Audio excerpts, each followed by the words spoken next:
These are soldiers of the U.S. Army's 1st Battalion, 67th Armored Regiment, participating in a live-fire training exercise. Scouts report enemy armor with light armor support operating in your sector. Roger that.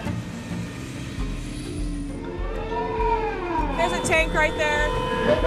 Tires long.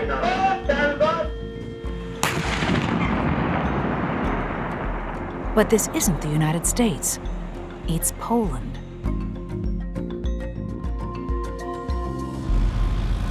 We're here with NATO with the goal of stopping conflict, hopefully before it starts, stopping it faster if it does start, and saving a lot more lives. Camp Kosciuszko in west-central Poland is the new forward headquarters on NATO's eastern flank, established as a permanent base in 2022.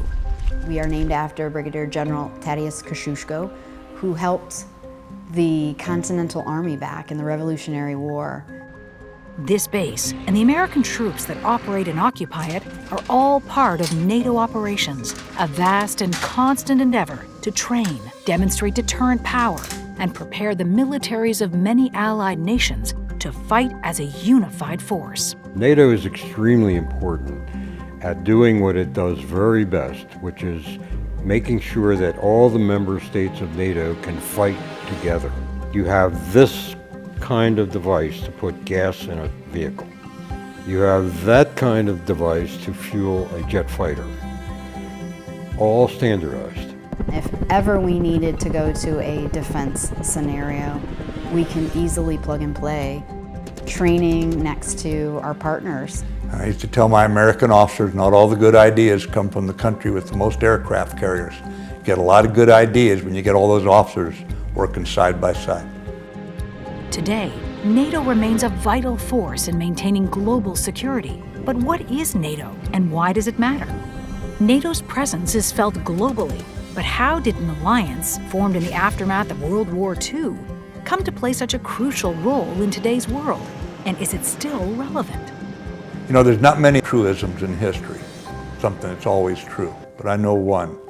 Nations with allies thrive, nations without allies wither. When World War II ended in Europe, much of the continent had been devastated, cities destroyed, millions killed, and economies in ruins. European leaders wanted to prevent the sort of militarism which led to Nazi Germany's aggression, and simultaneously deter the growing threat of the Soviet Union. The men who fought Nazi Germany and Imperial Japan wanted a collective where countries couldn't be picked off one by one. After much deliberation, it was decided that a transatlantic alliance would be formed, with the economic, industrial, and military might of the United States and Canada included in a new organization. NATO was formed to keep the Germans down, the Soviets out, and the United States in Europe. The North Atlantic Treaty Organization was formed in 1949 to ensure collective security, deter militarism, and coordinate defense efforts. By creating a collective of countries that were willing to go to war on each other's behalf, you reduce the risk that any of them would actually have to. Article 5 of the Washington Treaty I call the kind of all for one and one for all article, because it basically states that if an ally of the United States in NATO is attacked and asks for help, that NATO allies must come together and agree to help that country. It's a very firm security guarantee, and that is one of the most basic building blocks of the NATO alliance. In 1950, just a year after NATO was formed, North Korea, with the support of the Soviet Union and Communist China, invaded South Korea. This stoked fear amongst NATO allies that a communist takeover of other nations was imminent, and in response, NATO's membership and influence grew. In 1955, the Soviet Union created the Warsaw Pact. The Warsaw Pact was basically NATO's counterpart, and that was the Soviet Union making believe that each of their satellite nations was an independent nation that voluntarily joined them. Russia had already conquered and was occupying all of the territories that they then forced into the Warsaw Pact. Soon, as famously said by Winston Churchill, an Iron Curtain fell down across Europe. The Cold War was so named because there was never a large-scale direct conflict or hot war between NATO and the Warsaw Pact. Instead, constant tension, buildup of arms, and the threat of nuclear war. The Cold War ended in 1991 with the fall of the Soviet Union and the breakup of the Warsaw Pact. Many nations, once part of the Warsaw Pact, have since joined NATO. Article 5 was never invoked during the Cold War, and after 1991, NATO's purpose came into question.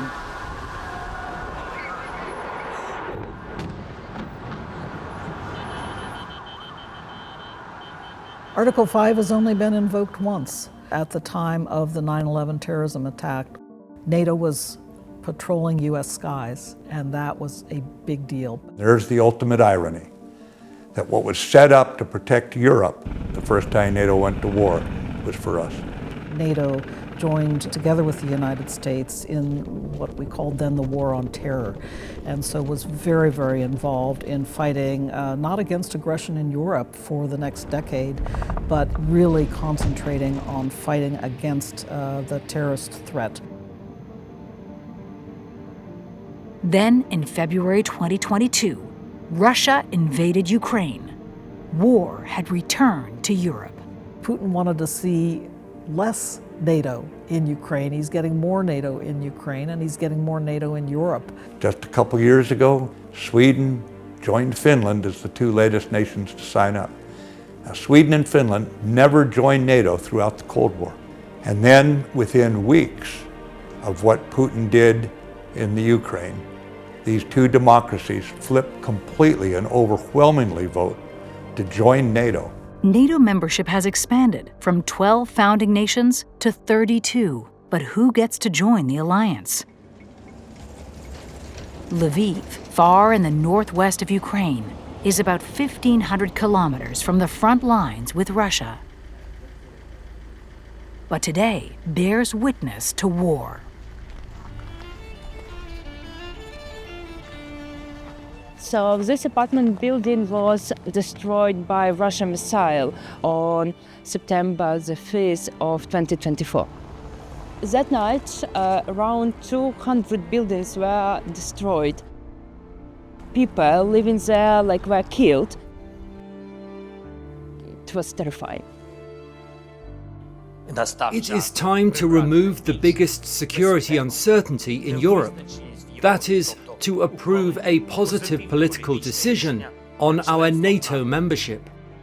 Ukraine's call for admittance into NATO prompted important questions about the risk of open conflict with Russia. The necessity is there not only of a country being willing, being ready to be a net security provider, but there must be consensus among all NATO members for a country to be admitted. NATO faces scrutiny from around the world, with critics arguing that NATO's actions exacerbate tensions rather than diffuse them. Throughout the Cold War and beyond, NATO has adapted to meet new challenges, from its early days countering the spread of communism to engaging in peacekeeping missions around the globe. NATO's evolution has been significant, but at what cost? And to whose benefit? How equal are the contributions? And does the burden fall disproportionately on certain nations? The United States, clearly with its big defense budget and very large military, provides a lot of capability and capacity for NATO as a whole. We don't want to be doing everything when our wealthy allies can do a lot. In the wake of Russia's first invasion of Ukraine in 2014, across the board, NATO all agreed 2% of GDP must be the goal by 2024. When I was at NATO in 2016 to 2019, fewer than 10 countries had reached 2% of GDP. This year, I'm glad to say, 2024, it's 23 out of 32 NATO member states. Many NATO allies are no longer considering this a ceiling but a floor and saying we should go higher. Poland right now is setting an example. It's right now at 4% I believe you'll see them at 5% in the next year or two. The United States is a little over 3%, so they are spending more per capita than we are. The United States isn't the only country in NATO that has specialized capabilities that everybody shares in, but the United States contributes an awful lot of them. Today, NATO allies rely on the United States for satellite surveillance, unmanned reconnaissance, air-to-air refueling, ballistic missile defense, and airborne electronic warfare. The trust shared by military allies also has a tendency to influence economic relationships.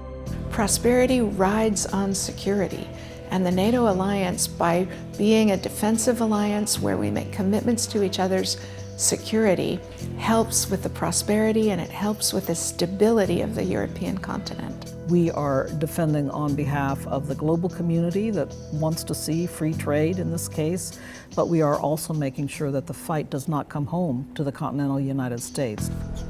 Will NATO continue to be a cornerstone of global security, or will new alliances and strategies emerge? By having the ability to reinforce an allied country when that country fears aggression, we prevent that aggression in every case that has happened with a NATO ally. That's 75 years of good outcomes.